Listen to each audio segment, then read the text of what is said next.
So you want to grow your business and get more clients fast, but you don't have a lot of extra cash flow laying around and don't want to harass your friends and family with cheesy sales pitches. I'm Kevin Mangum, and welcome to the Know, Evolve, Proceed podcast. Here we help coaches, freelancers, and business owners like you know your potential, evolve past procrastination and imposter syndrome, and proceed with confidence towards success. Each week, you'll hear from top entrepreneurs who faced it all and are now thriving. Welcome to our show. All right. Hey, everyone. Kevin Mangum here for the Know, Evolve, Proceed podcast. I'm here with my special guest, Tez Arbertha. It's okay. It's okay. Happy to have you here. How are you? How are things going? Hey, it's going amazing, my brother. How are you doing? Doing great. Good. We've been trying to make this happen. I really wanted my audience to get a chance to hear from you, and I feel like you have so much value and inspiration for them. So let's get started if you're ready. Let's do it. Okay. All right. So what I want to do is I want to get started so what originally got you started into because real estate is that like one of your main focus with business? How did you get started from the beginning? Man, Kevin, first of all, man, that's a great question. And I also want to tell you, just thank you so much for having me, man. It truly means a lot for me, for the people who follow me as well, and all the people listening today. So, the way I got started in real estate, man, I started out in new home construction. So I was a sales professional in new home real estate, and I was selling real estate for a builder here in town. So I didn't actually develop the properties or anything like that. I was just selling the properties, right? And that's how I got my start, man. Okay, that's wonderful. That's wonderful. So were you inspired by mentors, or you saw someone do it and it made you think that you could try, or why were you inspired to even be interested in it? Man, so the reason I was inspired to be interested in real estate, honestly, Kevin, I was in a tough spot, man, when it comes to finances and just life in general. My back was against the wall. I was working at an insurance agency here in Oklahoma City, and I was marketing myself to real estate agents or people who were selling properties. And there was a young lady I come across that was selling properties for this new builder. And I was just trying to get her business that she could send me from the business she was already doing. So when she came in contact with somebody who needed to get insurance on their house, right, I was hoping that she would just send them my way because I'm an insurance agent. So I was like, hey, whenever you get somebody who needs to, buy a house, they're going to need insurance, right? And on average, you get 3 policies from most people or a new home buyer. You got husband, you got wife, and then you got the house that's going to need insurance. So I was like, instead of marketing myself to all these people who are my age who don't, own a house, I might as well market myself to somebody who can bring me multiple clients. So I met this young lady and she was like, man, you're really, really good at communicating. You're really good at sales. So you should just try to come sell houses. And she showed me how much money she was making, and that was enough for me. So that's what inspired me. I was in a rough spot. Somebody showed me a check telling me I can be good. So I gave it a shot. That's beautiful. That's beautiful. I think that so many people, they don't understand the value of the people they look up to and how someone inspired them first. Yes. And they underestimate the value of that. They just see that they're further along and they're so successful now. So with that being said, what were some of the, I guess, once you got into it and started doing it yourself, you had this communication and the sales skill set, but were there any, obstacles to learning the actual, industry or the understanding of real estate for you? Absolutely, man. There was a lot of obstacles. One of the main ones was self-doubt. Okay. Coming from where I come from, we didn't own a property. My grandma owned one, I think, before I was born, but after that, by the time I was born, I was old enough to remember she didn't own anything. She was just renting. And so we rented for most of the time, me coming up. I was raised by my grandmother. So a Okay. lot of it was self doubt in terms of Mhm. being somebody of value to where somebody would trust to come make such a large investment. Mhm. 150, $250,000 is a lot of money, especially for a little kid from Mhm. Oklahoma. So I Mhm. just I didn't think that I could be as successful as I ended up being. So a lot of the obstacles I kind of put in my own way, and that was Mhm. to actually have a conversation with somebody about buying a property. And then after that, it was the basic stuff, right? Like understanding contracts, negotiating the contracts, understanding construction, because I was selling new construction properties. So dad would come in with Mhm. his daughter, and he's going to ask all the tough questions about a house. How's it Yeah. built? Material do y'all use? Is the flooring valuable? How's electrical ran? So all those things I had to really learn. But all of that really didn't compare to the own self-doubt that I had within. That's powerful. That's powerful. Is it safe to say that, or I don't want to put words in your mouth, but directly or indirectly by saying grandmother, at least at some point she owned property, was that like a little bitty tiny seed that may have contributed or? No, because I never experienced it. Like I didn't know the Oh, process. I didn't know okay. what it looked like. So I'll tell Mm, you that what did help me was my grandma. okay. Like in terms of encouragement, that definitely Okay. helped. You can do anything. And I she told got, me that since I was a kid. So that stuck with me more right. than the idea of her owning a home before. You Mm, know, her encouragement really is what stood out to me and what helped okay. me most. That's really, that's, I'm sorry. That's No, really no, no. powerful No, that's it. because, That really did help. yeah, because I think people they see someone as yourself that's further along and they're trying to connect the dots from your origin story to where you are, and then they make a lot of assumptions. And what I'm trying to do is kind of get to the facts because um your story is very unique in many ways, and but at the same time people need to understand that it's possible. If you achieved it, then there's the possibility that they could too. Absolutely. So that's kind Absolutely. of what we're trying to get at today. So, okay, let's see. So with that being said, you had to learn the technical part of it. So did you were you able to refer back to the lady who encouraged you from the industry to get started? Did she mentor, or how much was there a contact or? Oh yeah. So she was working at the builder with me, and Okay. she like all my doubts that I had, she followed up with me for like at least 2 months, Kevin. Like at least 2 months. 'Cause I Mhm. was like, nah, that's not for me. That's so deep. Yeah. I was like, that's Wow. not for me.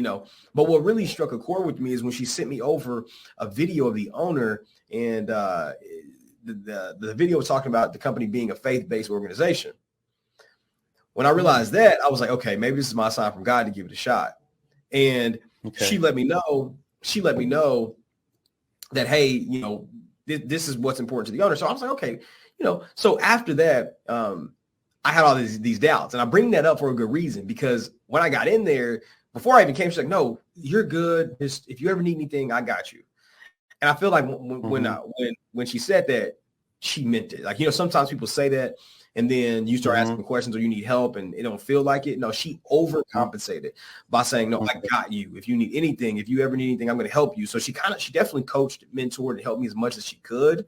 While Okay. also being a mom of four, she was still really busy. So I tried not to Wow. blow her up and bug her, but she was Okay. still there in a huge part. And she's also still a really close friend of mine now. She's in real estate here in Oklahoma. She's a real Okay. estate agent. Yeah, so we still talk here and there, but absolutely, man. She definitely was Hey, big. Big piece. Shout out to her. Hey. Yeah, shout out to her for sure. Awesome. Actually, I had a big event here in Oklahoma City where I had some speakers come in from all over. We had a really big crowd, and I made sure that she was on stage and she was able to bring value to the crowd, and she was really happy. Okay. Full circle, man. It was crazy. Yeah, paying it forward, full circle. That's awesome. So, so let's see. So, as far as what would you say for the person? Because I meet people often, and you're one of the people. You're really a person that comes to mind. I meet people that they're not lazy. They're not lazy. But what it is they're stuck on step one, or they're having trouble from going to step one to step two when it comes to getting into the real estate industry. Do you have any recommendations that for people that they feel like they're stuck on step one? Man, I think that everybody's step one it looks different. So I hate to generalize here, but Fair enough. Most people are stuck in analysis paralysis. When I think about step one, if I had to generalize, I would think they're just thinking about it and there's no real action quite yet. Okay. They're analyzing all the YouTube videos. They're watching videos like the ones I post. Then they're watching other guys. And there's so many strategies in it, from Section 8 to flipping to wholesaling to subject to, there's so many different ways to get into the industry that it causes a lot of pause and analysis paralysis depending on your personality type. Talking to people is a huge piece of it. So if a person is like struggling in terms of personal development, when it comes to talking to people, and that's a huge piece of real estate. Like you got to be able to communicate effectively. And if you can't, then you need to have a lot of money, right? Right.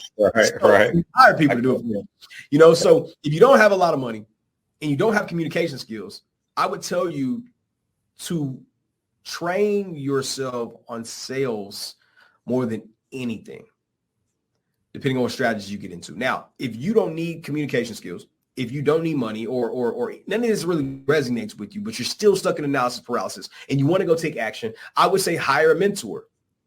But make sure the mentor you hire knows what they're talking about. Make sure they do the things in real estate that you want to do, right? Or that they claim they do. And real estate is really easy. Real estate is simple. You want to hire a mentor and you want to know if they do business, you ask them for a HUD or a settlement statement, showing their last closing, showing the last deal. There's receipts in real estate. So, yeah, hey, you can't just be talking, right? Oh, you can't. Now, they do it on social media, but if you want to go deeper and you're like, hey, is this guy real? Because I'm thinking about hiring a mentor to teach me about development. Okay. So I can learn how to do new construction like I was before, but I was working for him, but I want to get back to it, but I want to build luxury homes in another state. It's kind of down the line, probably 12, 18, maybe 24 months from now. But whenever I start doing the development and I'm going to start researching now, right, educate myself now. But when I start building those new houses, I know I can shrink that learning curve and limit my mistakes by hiring a mentor. I believe in mentors. But before I do that, I'm going to ask, hey, you say you made $747,000 on one deal last week. Where's that settlement statement at? Okay. Before I give you $10,000, where's the settlement statement? Okay. So Kevin, that's one thing that I would encourage somebody to do 100%. Get your mentor if you're worried about, moving forward. And when you get that mentor, get those receipts. That's really powerful. That was more than I expected, because you, without even asking, you were forward and you said that you would pay the right person, meaning that would be an investment in yourself versus some people have fear of paying, but at the same time, they would, I think they would pay the local 2-year school, 2-year community college. They would pay them 100%. But I don't know. It's just, it kind of hit me kind of hard when you explain like the mentor and just being able to ask for receipts. But I think a lot of people, I'm so glad you said that, because so many people don't see it that way, looking at a person who's actually in the field, who is doing what you want to do versus like maybe again, not a knock on, to your community colleges, but, like going through that and still not really being able to tap into someone's mind that knows the industry. So that was kind of deep. That's big, Kevin. What you just said, yeah. that's big. Like, because, I didn't think about that side of it. You go to a classroom, they teach you about business, right? Mm-hmm. Mm-hmm. But I'd rather learn business from somebody doing business, not somebody in the classroom teaching business. So that's a good point. That's a great point. I like that because, like you said, you're still not able to tap into the mind of somebody doing it quite yet.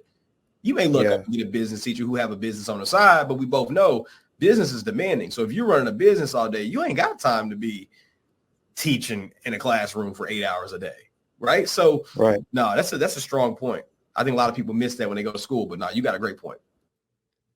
Yeah, because I just meet, people that are, I don't know, they just seem intelligent and they're capable, and you ask them like, what are you working on these days? And they're like, I'm about to get into real estate. I'm about to go to this real estate class, at so and so tech, and I'm about to, and so I just appreciate you trying to help people cut the learning curve a little bit by trying to locate mentors. It sounds to me like potentially, even if some people don't have the freedom to help you the time, it sounds that on some level, you're probably going to meet people that are similar to your friend that mentored you, that are actually more friendly than you think. Some people may say no.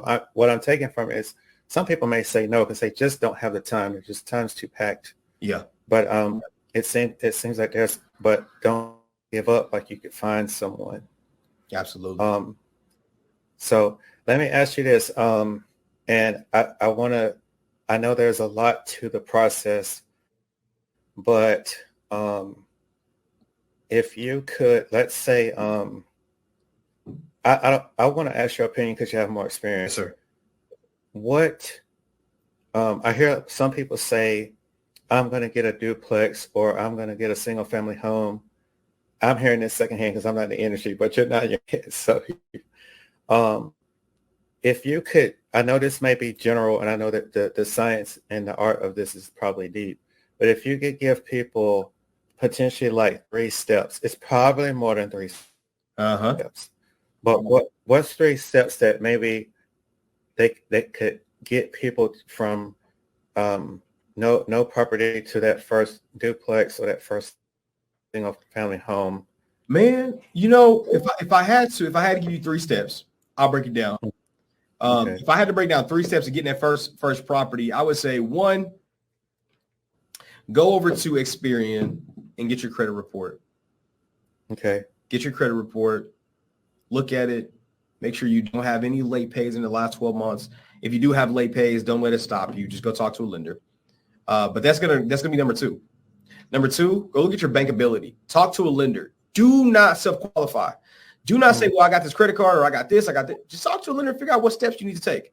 What are the pre-qualifications? What are the things that I need in order to go buy myself a real estate, a property? And then 3, I would then go to real estate meetups. I would go out, I would talk to people, I would find out the best way to buy an investment property. I would go to as many meetups as I possibly can to find out what steps I had to take to go out and buy a real estate property. I mean, a piece of property. Now, again, 1, check that credit, make sure that you're on the right track. 2, talk to a lender, figure out what all requirements they want to see. They're going to ask to run a credit report on you. Don't be afraid. Don't get scared. Just figure out what steps you need to take. And then 3, go to the real estate meetups, get around the people, rub elbows before you spend $1. I just gave you 3 ways to get started without ever spending any money. And the third one is going to meetups, meet more people in your market, get a pulse on the market that you're in. You want to understand what property is going for, what's a good deal, what's not a good deal. Contractors, how do I find good contractors? What's a great way to do that? You can do all those things at a real estate meetup. I would not spend money at all until I hit the 3 steps. And there's 3 steps that you can go take. And most people, they want to just day one close on a property. And if they can't do that, they get discouraged and they run away. But the truth of the matter is, man, like I heard this and I always say it. If it ain't fatal, it ain't final. So don't think that there's something on your credit. There's something that's stopping you. There's something that's not going to be no, listen, if you ain't dead, you still have an opportunity. God is still bless you with an opportunity to go do all the things you want to do. You know, I thought about this. I'm 32 years old. I got into real estate when I was 24 years old. I've had a great career in real estate. I've made some really good money. I made some really good communication, connections. But I thought, I'm like, look, people complain about being too old or being too late. You can get to age 50 years old, buy one property a year, get to 60 years old, have 10 properties at 60 with $50,000 in equity on average on all, and you just got 500 grand. You can sell them all and you'll be fine. You can retire from real estate with one property a year at age 50. You can do the same thing at 60 years old.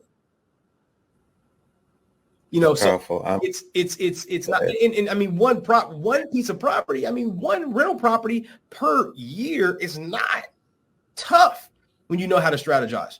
I mean, there's guys out here buying 4 or 5 a month. I'm not telling you to be that aggressive. I mean, I know guys buying 120 a year. You know, once they get that system up and running, they know how to do it. The bank is just going to give them more money. That's not what I'm telling you. You ain't got to go crazy like all these people. Focus on just one. Focus on one and see where it takes you. So anyway, first step, though, again, sorry, that was long-winded.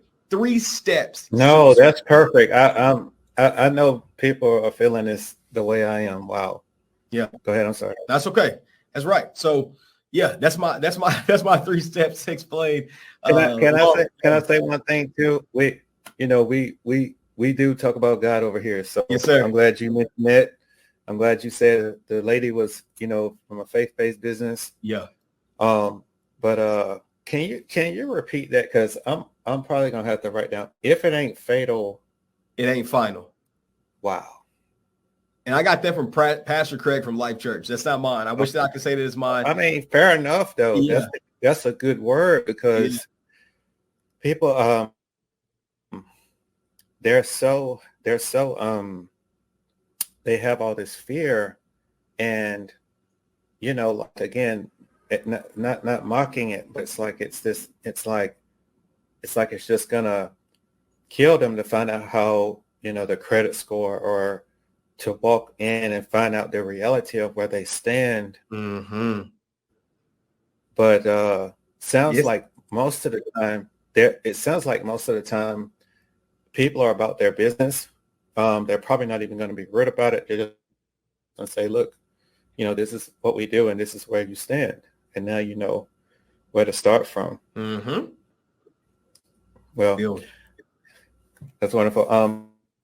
So I want to know if you could say to the audience, especially my people that are currently, because I know people currently in real estate, but I feel like, you have so much value and experience.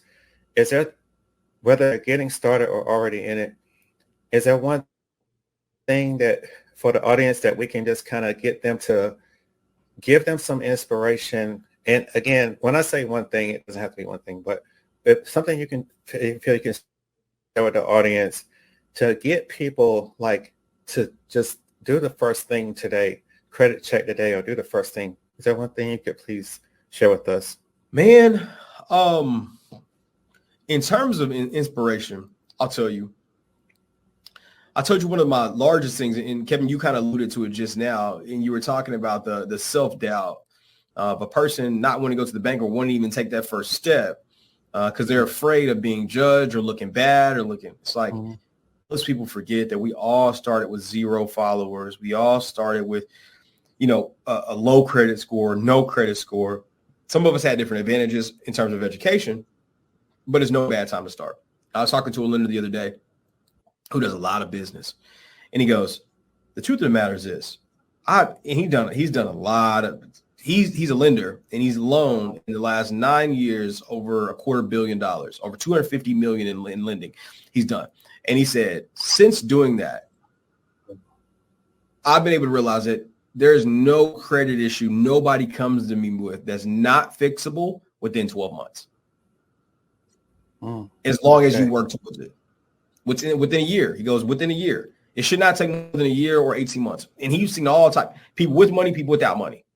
Just come up with a game plan, do these things, we'll get you approved for a loan. That he said within a year, 18 months. So a lot of times we don't even start. And I had self-doubt in a whole lot of ways. And if you asked me to paint a picture of what my life would look like 8 years later, I wouldn't think that it would look like it does today. I now have my own real estate business. I started out working for somebody. I now have my own real estate investment company. I built a real estate investment company to 7 figures with a business partner in 2 years, in just 2 years. And after that, I left that company to go out, coach, mentor, teach other people how to get into real estate. And in 2 years again, I have another 7-figure business. And I also have a construction company. I also have a social media, video editing company. I have a coaching business. These are all companies that I run and I built, and it all started from me just taking a chance and getting into real estate. And it was me afraid to get in at first, like I told you before, but if it wasn't for that girl, Tara, who pushed me and my grandma who motivated me, I never would have got in. So I want to be your Tara. I want to be your grandma in this moment. Okay, I love it. If you want to get to where you want to be, and maybe it's not 7 figures, maybe it's not a nice home, maybe it's not a fast car, all the things that I have materialistic wise. Maybe it's just you taking care of your family. Maybe it's you just creating $2,000 to $3,000 more for yourself per month and just leaving a little bit more comfortable, whatever it looks like. Give me an example of 10 properties earlier, right? If those 10 properties in the next 10 years can afford you $500 a month, well, that's a retirement plan if your monthly budget is only $4,000 a month. Now you're looking at $5,000 a month off of someone else paying their rent on time, right? So, it can create more than just all these elaborate things that I talked about or things that I live my life by or that I strive for. At the very minimum, it can create opportunity for you to just spend more time with your family while also appreciating in value. I got one property, my primary residence. I bought it in 2019. It was the first house I bought, by the way. 2019 was the first house I bought. It was just 5 years ago. That house has appreciated by over $200,000. If I decide to move to another state, if I decide to leave, if I decide to give it all up and I don't sell any of my other real estate, I can sell that property and go reset almost anywhere in the country with 200 grand. With me and my family, pack it all up. I got one little girl. We can do it. But it all came from a conscious decision of getting my credit together and buying a house. So I would tell you, just get out, ask questions. You never know where it's going to lead you. Thank you so much, sir. I do have a question I meant to ask you earlier. Yes, sir. Are there any like online websites that people can find that do meetups? That you can recall off the top of your head? Absolutely. So like if they get on Facebook, I'll give you a guide for any city out there. Go type in REIA, REIA. Okay. Type in Florida REIA, type in Oklahoma City REIA, type in Dallas REIA. What that abbreviation is Real Estate Investment Association. Okay. And they're going to, it's REIA. And Gotcha. they're going to have a guide or a person or a president of the REIA that tells you about all the upcoming events. Not only that, you can then go to groups. I would get on Facebook. If there's no REIAs, I would get in Facebook and I would look up groups. If you're in a small town, look at the largest city near you. So look at the largest city near you and type in real estate investing and type in cash buyer, type in wholesaling, type in multifamily. Whatever you want to do, put your city in front of those words. So, let's say Miami real estate investing, right? You type that in on Facebook right now in terms of groups. It's going to be groups that pop up with 17,000 members, 20,000 members, 50,000 members, big numbers, 100,000, whatever. And you just say, hey, where's the real estate meetups at? Put it in the group. People are going to start telling you there's an event next Tuesday. There's this next Wednesday. There's always something. Always free meetups you can go to. Thank you, sir. People got some homework to do. They can't deny it now. Thank you so much. So what is like socials, or what's the best way that people can reach you if they want to business-wise or interact with you, or how would you like to be reached online? Absolutely, Kevin. Thank you so much, brother. So Instagram, you can follow me at Tez Arbertha. So that's at TezArbertha, at Tez Arbertha on Instagram. Follow me. Same on YouTube. Come check me out. Absolutely. All right. Thank you so much, brother. We appreciate you being here. We really appreciate your time. You gave us so much more than we expected. So I hope you have a blessed day, and thanks again. Take care. Absolutely, my brother. Thank you. You too. Bye. Thanks for tuning in. If you found value in today's episode and want to dive deeper, head over to www.noevolveproceed.com/free. You'll find a free offer and plenty of resources to help you on your journey. Don't forget to click the link below to grab your free resource and hit subscribe so you never miss an episode. Don't miss out. Check it out now.